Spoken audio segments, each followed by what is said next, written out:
Alors, bienvenue à tous sur cette vidéo qui est la suite de la vidéo sur le cours sur les variations des fonctions, et on va regarder le cas des fonctions affines avec variations et signes des fonctions affines pour commencer. Alors je rappelle qu'une fonction affine quand même, c'est une fonction de la forme f de x égale ax plus b, où a et b sont des nombres réels, et on va voir que le sens de variation, croissant, décroissant, d'une fonction affine va dépendre du signe du coefficient directeur, c'est-à-dire de la valeur de petit a. Alors c'est très simple, si a est supérieur à 0, si ce coefficient est supérieur à 0, alors la fonction est croissante. Si a est inférieur à 0, la fonction est décroissante, et puis si a égale 0, la fonction f est constante. Donc regardons l'exemple. Graphiquement, qu'est-ce que ça donne? Donc là, j'ai dessiné une fonction affine avec petit a supérieur à 0, c'est croissant. Et puis lorsque petit a est inférieur à 0, décroissant. Alors ce qui est intéressant, c'est qu'à partir de ce constat, on va pouvoir regarder le signe des fonctions affines. On voit que avant cette valeur-là, dans le cas où a est supérieur à 0, avant cette valeur-là, la fonction est négative, la courbe est en dessous l'axe des abscisses, et après cette valeur-là, les valeurs de la fonction sont positives, d'accord, au-dessus de l'axe des abscisses. Et dans le cas où a est inférieur à 0, donc dans le cas d'une fonction décroissante, c'est le contraire. Avant cette valeur-là, les valeurs de la fonction sont positives, et après cette valeur-là, les valeurs de la fonction sont négatives. Et donc on va pouvoir établir un tableau de signes des fonctions affines. J'ai écrit ça de façon générale ici, ça peut paraître un petit peu compliqué, on le verra dans des exemples concrets.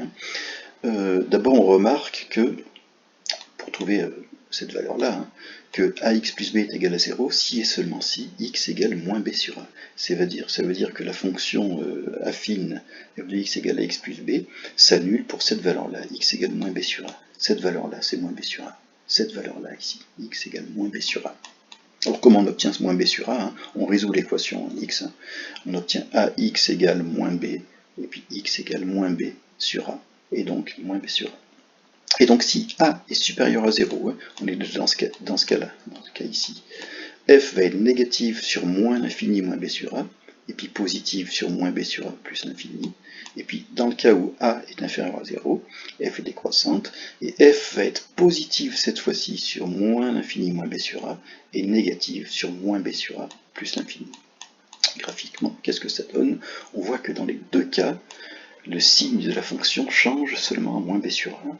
Donc ici, négative, puis positive, dans le cas où a est supérieur à 0, et puis positive, puis négative, dans le cas où a est inférieur à 0. On obtient donc des tableaux de signes, qui sont les tableaux suivants. Cas où a est supérieur à 0, la fonction est négative entre moins l'infini et moins b sur a, elle vaut 0 pour x égale moins b sur a, puis positive entre moins b sur a et plus l'infini. Et puis dans le cas a inférieur à 0, coefficient directeur est négatif, on obtient que la fonction est positive entre moins l'infini et moins b sur a, elle vaut 0 évidemment pour x égale moins b sur a, et puis elle est négative entre moins b sur a et plus l'infini. Alors on va voir que ces tableaux de signes, ça va nous servir pour résoudre ce qu'on appelle des inéquations produits. La partie était, j'ai écrit un peu théorique, mais elle était très théorique, je vous ai peut-être un petit peu perdu, mais on va voir une technique pour résoudre des inéquations. Alors, j'agrandis un tout petit peu, voilà, très bien comme ça.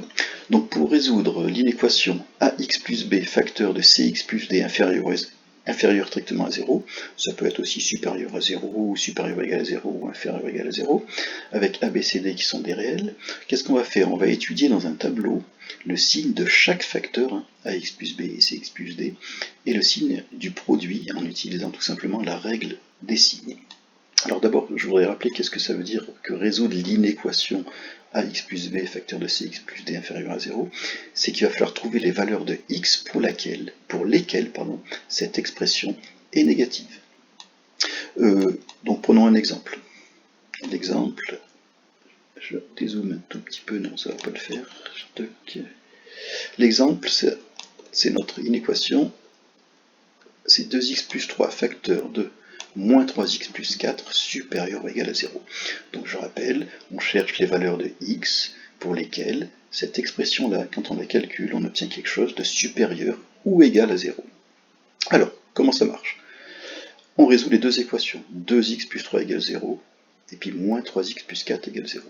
La première donne x égale moins 3,5, vous pourrez vérifier. La deuxième va donner comme valeur x égale 4 tiers. Et donc ces deux valeurs-là, ça va être les valeurs qui vont annuler notre expression. Si je prends x égale moins 3,5 ou x égale 4 tiers, cette expression-là, elle donne 0. Alors, ces deux valeurs-là, moins 3,5 et 4 tiers, je les place dans l'ordre, dans un tableau de signes. J'ai moins l'infini, moins 3,5, 4 tiers, plus l'infini. D'accord? Moins 3,5 est évidemment plus petit que 4 tiers. Et puis, qu'est-ce qui se passe? Je regarde mon expression 2x plus 3. Donc j'ai un coefficient 2 qui est positif. Ça veut dire que entre moins l'infini et moins 3,5, ma fonction f de x égale 2x plus 3 est négative, et puis ensuite positive. Je regarde maintenant moins 3x plus 4. J'oublie de dire qu'évidemment, cette fonction-là, f de x égale 2x plus 3, s'annule pour x égale moins 3,5. D'accord? On s'annule ici, on est négatif avant, puis il y a positif après. Maintenant, je regarde le deuxième facteur, moins 3x plus 4. Cette fois-ci, j'ai un coefficient ici, un coefficient directeur qui est négatif. Ça veut dire que s'annulant en 4 tiers, avant 4 tiers, on est positif, et après 4 tiers, on est négatif. D'accord? J'ai bien ici, avec ces deux lignes, les tableaux de signes d'une fonction affine avec un coefficient directeur positif, et ici d'une fonction affine avec un coefficient directeur négatif. Et donc maintenant mon produit, le produit des deux, j'applique la règle des signes. Ici, moins par plus, ça donne moins. 0, 0.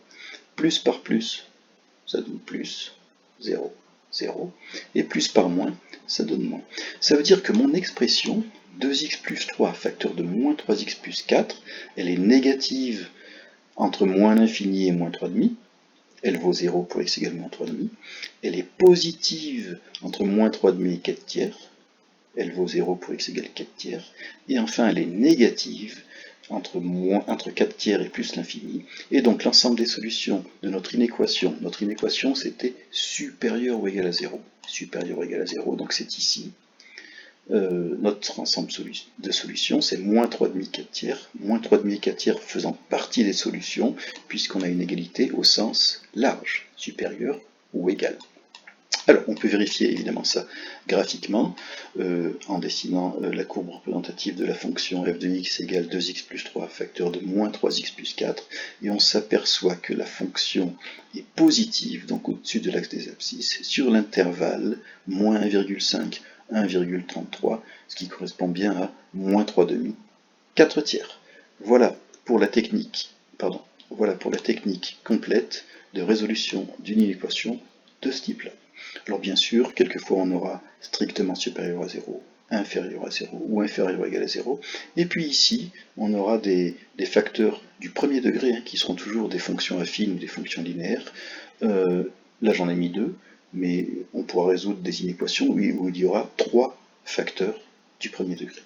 Voilà, merci d'avoir écouté jusqu'ici.